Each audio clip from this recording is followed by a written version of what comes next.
الحمدللہ رب العالمین، اللہم صلی علی سیدنا مولانا محمد وعلی آلہ وصحبہ وسلم۔ میں سب سے پہلے تو آپ کو رمضان کریم کی مبارکباد پیش کرتا ہوں، اور اس کے بعد اس موضوع کے اوپر جس پہ آپ نے یہ آج زوم میٹنگ کر رہے ہیں، اس پر بھی میں آپ کو مبارکباد پیش کرتا ہوں۔ اللہ سے دعا گو ہوں کہ اللہ رب العزت آپ کو اور مجھے اور ہم سب کو اس کا بہترین اجر عطا فرمائے، آمین ثم آمین۔ میں کوئی 15 سے 20 منٹ کے اندر اپنی بات آپ کے سامنے کرنا چاہوں گا۔ میری بات کا سٹارٹ جو ہے وہ اس بات سے ہے کہ ہم جب قرآن پاک کی سورہ فاتحہ پڑھتے ہیں، جو دنیا میں سب سے زیادہ پڑھی جانے والی ایک سورت ہے اور جسے دعا کا نام بھی دیا گیا ہے، یہ در حقیقت اگر آپ اسے اس کا ترجمہ پڑھیں تو اس کے پہلے حصے میں تو اللہ رب العزت کی اس کی تعریف ہے، اس کو رحیم اور رحمان مانا گیا ہے،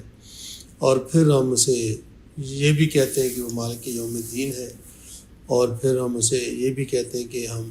یہ پہلی اس کی تعریف ہے اور اس کے مقام کو پہچاننے کا یا ماننے کا کیا الفاظ ہیں، اور پھر ہم ان سے اللہ رب العزت سے یہ کہتے ہیں کہ ہم تیری ہی عبادت کرتے ہیں، تجھی سے مدد مانگتے ہیں، اور پھر جو تیسرا حصہ ہے اس میں ہم اللہ سے دعا کرتے ہیں کہ اللہ ہمیں ان لوگوں کے راستے پہ چلانا جو کامیاب ٹھہرے، اور ان کے راستے پہ نہ چلانا جو کامیاب نہیں ٹھہرے۔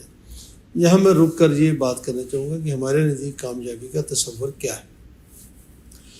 عام طور پر جو ہمیں یہ موٹیویشن سپیکرز بھی پڑھاتے ہیں یا ہمارے کالجز یونیورسٹی میں پڑھایا جاتا ہے، اور ہمیں یہی سکھایا جاتا ہے کہ کامیابی وہ ہے جو آپ اس دنیا میں حاصل کرتے ہیں، اور بہت بڑا آپ کوئی بڑا کاروبار کر لیتے ہیں، کوئی بہت بڑے گھر بنا لیتے ہیں، بہت امیر ہو جاتے ہیں، بہت بڑے عہدے پہ چلے جاتے ہیں، تو یہ در حقیقت آپ کی کامیابی کی نشانی ہے۔ پہلی بات یہ کہ میں ان میں سے کسی بھی ایک بھی چیز کے خلاف نہیں ہوں، بلکہ میں یہ سمجھتا ہوں کہ ہر آدمی کو ان چیزوں کے حصول کے لیے جتنی وہ کوشش کر سکتا ہے اسے کوشش کرنی چاہیے۔ مسئلہ صرف اس کا نہیں ہے کہ آپ کے پاس کتنا مال دولت ہے، وہ 1 کروڑ روپیہ ہے یا بلین ہے، اس سے فرق نہیں پڑتا۔ فرق اس سے پڑتا ہے کہ آپ نے وہ 1 روپیہ یا 1 بلین روپیہ کمایا ہے کس طریقے سے۔ اگر وہ طریقہ کار جس طریقے سے آپ نے کمایا ہے وہ ٹھیک نہیں ہے، وہ قرآن و سنت کے مطابق نہیں ہے، اس میں انسانوں کے ساتھ دشمنی کی گئی ہے، چوری چکاری ہے، رشوت ہے، ملاوٹ ہے، تو وہ 1 روپیہ ہو یا 1 ارب روپیہ ہو، اس سے کوئی فرق نہیں پڑتا، سزا دونوں کی ہی ملے گی، کیونکہ ہم نے کمایا غلط طریقے سے۔ لیکن جو بات میں کرنا چاہتا ہوں وہ یہ ہے کہ میں یہ سمجھتا ہوں کہ کامیابی یہ بھی ہے جس کا میں نے آپ سے ذکر کیا، ہونی بھی چاہیے، لیکن اس کے ساتھ ساتھ کامیابی جو ہے وہ یہ بھی ہے کہ ہم نے اپنے اللہ کو راضی کرنے کے لیے کیا کچھ کیا ہے۔ اور اس کی جو بہت چھوٹی سی ڈیفینیشن جو میری سمجھ میں آئی ہے، جو میں اپنی سمجھ کے مطابق بات کرتا ہوں، کہ وہ شخص جس نے جو پہلی ہم نے 2 باتیں کی کہ پہلے اس کے مانا اور اس سے مالک مانا، رب مانا، پھر دوسری بات ہم نے اس سے کی کہ جی بھی ہم نے کہا کہ بھی ہم تیرے ہی عبادت کرتے ہیں، تجھ سے مانگتے ہیں۔ یہ اس کی ان لوگوں کی کامیابی کی دوسری شکل ہے، دوسری شرط ہے، پہلے ماننا پھر اس کی اتباع کرنا، اور تیسری دعا ہے کہ اللہ تعالیٰ ہمیں ان کے راستے پہ چلانا۔ اور وہ کون لوگ تھے جو کامیاب ٹھہرے؟ یقینی طور پر آپ ان کو بہت بہتر سمجھتے ہیں کہ وہ کون لوگ تھے۔ وہ انبیاء کرام تھے، وہ رسول تھے، وہ نبی تھے، وہ اولیاء تھے، ولی اللہ تھے، وہ صحابہ کرام تھے، وہ تابعین تھے، وہ تابعین تھے۔ یہ وہ لوگ ہیں جو آج بھی ہمارے دیگر بہت سے لوگ ہیں جنہوں نے اپنی زندگی جو ہے اس کی کمائی بھی کوئی بہت اچھے طریقے سے کی، اور جو بھی تھوڑا کمایا زیادہ کمایا اس میں قرآن و حدیث کی سب چیزوں کو انہوں نے پرکھا نہیں بلکہ ان کو فالو کیا اور اس کے مطابق کیا، اور وہ کامیاب ٹھہرے۔ اب یہ جو کامیاب لوگ ہیں، ان لوگوں میں جو اور بہت ساری چیزیں ہیں، میں ان میں سے صرف ایک چیز کا آپ سے تذکرہ کرتا ہوں۔ یہ جتنے بھی کامیاب لوگ اس دنیا میں جن کی میں نے مثالیں آپ کو دی، جن میں پہلے 2 شرطیں بھی پائی گئی ہیں، وہ لوگ ہیں جو لوگوں کے لیے بہت مفید ثابت ہوتے تھے، جنہوں نے لوگوں کا بہت بھلا کیا۔ اور وہ آپ کو معلوم ہے کہ نبی صلی اللہ علیہ وسلم کی حدیث ہے، اس میں وہ 3 ہی چیزیں ہیں جو ہمیں صدقہ جاریہ کے طور پر کرنی چاہیے اور کی جاتی ہیں۔ اس میں نیک اولاد ہے، کوئی اچھا کام ہے، اچھا پروجیکٹ ہے، اور کوئی اچھا علم ہے، اچھی بات ہے جو کہ۔ تو میں یہ سمجھتا ہوں کہ یہ جو کامیاب لوگ تھے، ان میں 3 جو شرطیں تھیں وہ اللہ کے انہوں نے کیتا، اور اس کے بعد انہوں نے عبادت کی اور اسی سے مدد مانگی، اور تیسرا پھر یہ کہ بھی انہوں نے اللہ کے بندوں کی خدمت کی، اور وہ خدمت انسانیت کے لیے انہوں نے مال بھی خرچ کیا، انہوں نے وقت بھی خرچ کیا، اور انہوں نے اپنا جو علم تھا وہ بھی اس کے ذریعے بھی لوگوں کا بھلا کیا۔ یعنی اگر میں اس کا کوئی اور مفہوم نہ لے لیا جائے تو میں یہ کہوں گا کہ وہ جو لوگ کامیاب ٹھہرے ہیں ان کی جہاں اور بہت ساری صفات تھیں، ایجاد تھی، باقی جو چیزیں تھیں، ان میں جو بہت بڑی صفت تھی کہ وہ اللہ کی کنبے کے لیے بے حد مفید تھے اور اللہ کے کنبے کی خدمت کرتے تھے۔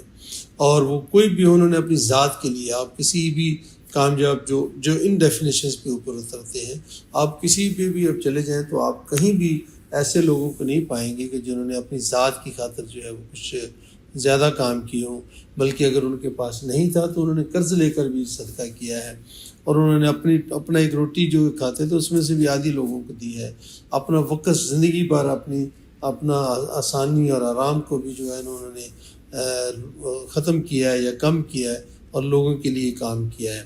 تو میں یہ سمجھتا ہوں کہ جب ہم یہ کہتے ہیں کہ ایاک نعبد و ایاک نستعین، اور اس کے بعد کہتے ہیں اہدنا الصراط الذین انعمت علیہم، تو وہ لوگ جن پر انعام ہوا، تو یقینی طور پر جن پر یہ انعام ہوا ہے وہی لوگ ہیں، ان لوگوں کی یہ صفت بھی ہے کہ وہ اللہ کے کنبے کی خدمت کرتے تھے۔ اور جس کی خدمت کرنے کا جو میں دوسرے اپنے گفتگو کے حصے کی طرف آؤں گا تو اس میں ذکر کروں گا، تو پہلی بات میں یہ کہتا ہوں کہ ہمیں یہ سوچنا چاہیے کہ وہ کامیاب کون ہے۔ تو میرے نزدیک ان کامیاب میں دو تو پہلی شرطیں ہیں، اور تیسری یہ ہے کہ وہ اللہ کے کنبے کے لیے بے حد مفید تھے۔ تو کیا میرا عقیدہ، کیا میری عبادت اور میرا یہ یقین کہ صرف وہی دیتا ہے، اور پھر میں کیا اللہ کے کنبے کی بہترین خدمت کرتا ہوں یا کرتی ہوں، تو یہ ایک میں یہ سمجھتا ہوں کہ یہ معیار ہے۔ تو ہمیں اپنے آپ کو پرکھنا چاہیے، اور خاص طور پر رمضان میں تو اس پہ زیادہ دھیان دینا چاہیے۔ اب میں دوسری بات کی طرف آتا ہوں۔ دوسری بات یہ ہے کہ بھی اگر آپ نے اس کے ساتھ ہی آپ سورہ البقرہ کی پہلی آیت ہی پڑھتے ہیں تو آپ کو پتہ لگتا ہے کہ الف لام میم، کہ بھی الف لام میم، اور اس کے بعد ہم کہتے ہیں کہ یہ وہ کتاب، اللہ میاں یہ فرماتا ہے کہ یہ وہ کتاب ہے جو کہ جس میں کوئی شک نہیں ہے، اور یہ تمہارے لیے ہدایت کی کتاب ہے۔ یعنی اس کتاب کے متعلق جو رب کائنات نے فرمایا وہ یہی ہے کہ یہ کتاب ہے جس میں کوئی شک نہیں، اور ہدی للمتقین، اور یہ متقیوں کے لیے ہدایت ہے۔ اور اس کے ساتھ چار باتیں انہوں نے رب کریم نے اور فرمائی۔ انہوں نے یہ کہا کہ وہ کتاب ہے جو متقیوں کے لیے ہدایت ہے، اور ان کے لیے جو غیب پر ایمان لاتے ہیں۔ غیب کیا ہے؟ غیب اللہ کی ذات ہے، غیب فرشتے ہیں، غیب یوم حساب ہے، اور پھر اس کے ساتھ یہ کہا کہ جو نماز ادا کرتے ہیں۔ اور اس کا مطلب یہ کہ نماز بھی اسی ایک اہم چیزوں کے اندر ایک موجود ہے۔ اور تیسری پھر بات یہ کی کہ وہ جو اللہ نے ان کو رزق دیا ہے اس رزق میں سے وہ خرچ کرتے ہیں۔ اور چوتھی بات یہ کی گئی کہ وہ اس کتاب پر بھی ایمان لاتے ہیں، اور اس سے پہلے آنے والی کتابوں پر بھی ایمان لاتے ہیں۔ اب یہ جو 5 باتیں کی گئی، متقی، پھر ایمان بالغیب ہے، پھر اس کے بعد نماز ہے، پھر اس کے بعد اللہ کی راہ میں خرچ کرنا ہے، اور پھر کتابوں پر ایمان لینا ہے۔ تو کہنے کا مطلب یہ ہے کہ یہ 5 وہ ایلیمنٹ ہیں جو ضروری ہیں، تب ہی جا کر ہمیں قرآن جو ہے وہاں سے ہدایت مل سکتی ہے۔ ورنہ قرآن کی تفسیر اور ترجمہ لکھنے والے بے شمار وہ لوگ بھی ہیں جو مسلمان نہیں تھے، لیکن انہوں نے اس کو لکھا، لیکن اللہ نے ان کو، وہ مسلمان بھی نہیں ہوئے، اور ان کا ایمان بھی اس کتاب پہ نہیں تھا۔ اگر ہوتا تو یقینی طور پر وہ اس پہ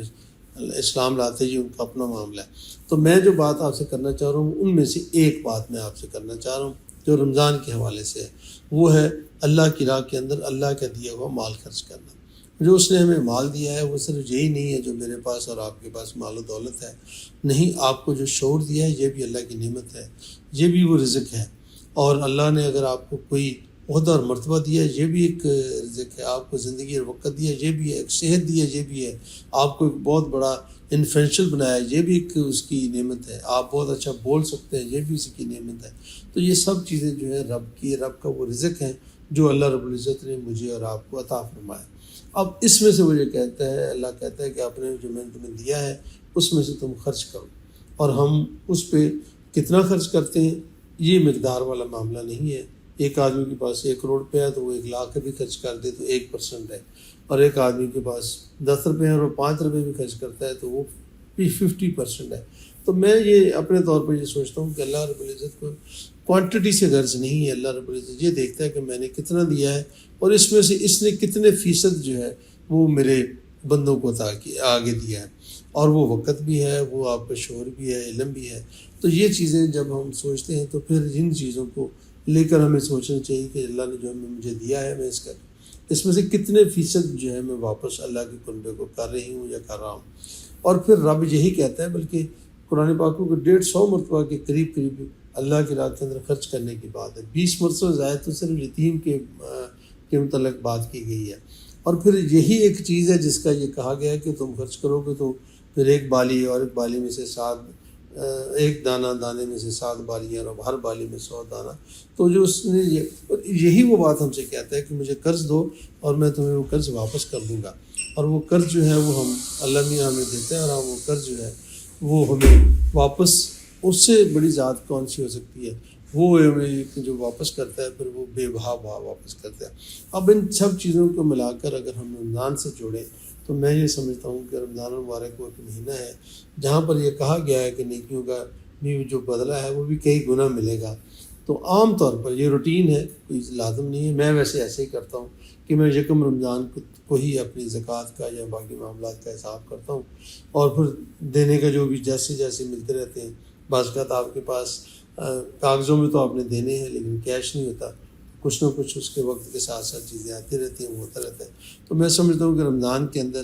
جہاں پر ہمیں اپنی ذاتی عبادت کے اوپر بہت توجہ دیتے ہیں اور نوافل بھی ادا کرتے ہیں، تراویح بھی پڑھتے ہیں، سارے کام کرتے ہیں، وہیں پر اپنے وقت کا اور اپنے مال کا بہت بڑا حصہ جو ہے وہ ہمیں اللہ کے قربے کو بھی دینا چاہیے. میرے سے زیادہ آپ بہتر سمجھتے ہیں کہ ہمارے ارد گرد کیا صورتحال ہے. مہنگائی ہے، بے روزگاری بھی ہے بے شمار، اور لوگوں کے لیے زندہ رہنا بھی کافی مشکل ہوا ہے. تو آئیں مل جل کر ان لوگوں کی خدمت کریں. یہی میری بات تھی، یہی میری سوچ تھی جو میں نے آپ کے سامنے رکھی ہے.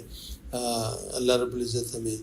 آسان طریقے سے رمضان کے سے فوائد اور اس سے کے جو اجر ہے رب کریم کا، اسے سمیٹنے کی توفیق عطا فرمائے. جزاک اللہ خیر.